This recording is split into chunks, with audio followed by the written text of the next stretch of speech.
दरवाजे के पास मैं वासिफ भाई के साथ हूँ। पिछली बार जब मिला था तो वासिफ भाई मुझसे छोटे थे। अभी महसूस हो रहा है कि मैं वासिफ साहब से छोटा हूँ। उनका नशे व फराज देखने के काबिल है। पिछली मरतबा कॉमेंट कर के थक गए थे। अब लगता है कि हम सब कॉमेंट कराएंगे।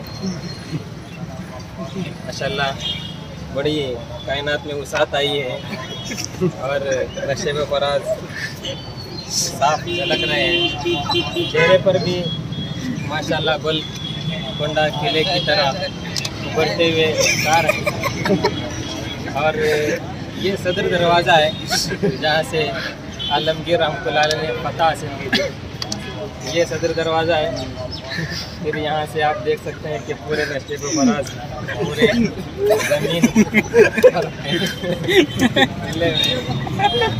और माशाल्लाह फिर मुस्कुराहट के अंदर जब इजाफा हुआ है। पिछली बार जब हम बस से गए थे तो बड़ी थकान हुई थी और थकान के बाद फिर जो उम्मीद आई थी वो उससे हालत ख़राब हुई थी। अब फिर ट्रेन का सफ़र आपको कैसा लगा? बहुत अच्छा लगा। पिछले सफ़र के मुकाबले में ये जो सफ़र है बाकायदा जब हम ट्रेन से आए हैं और बाकायदा झूमते आए हैं तो इस सिलसिले में आपका क्या कहना है? ये सफ़र मुझे बहुत अच्छा लगा। लास्ट ईयर इंडिया गए थे, उधर सफ़र अच्छा नहीं था। इसका भी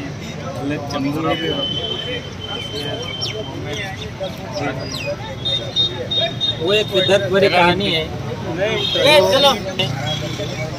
लगता है कि वो जो ज़ख्म है वो भी आज तक ताज़ा है, चेहरे से साफ जाहिर हो रहा है।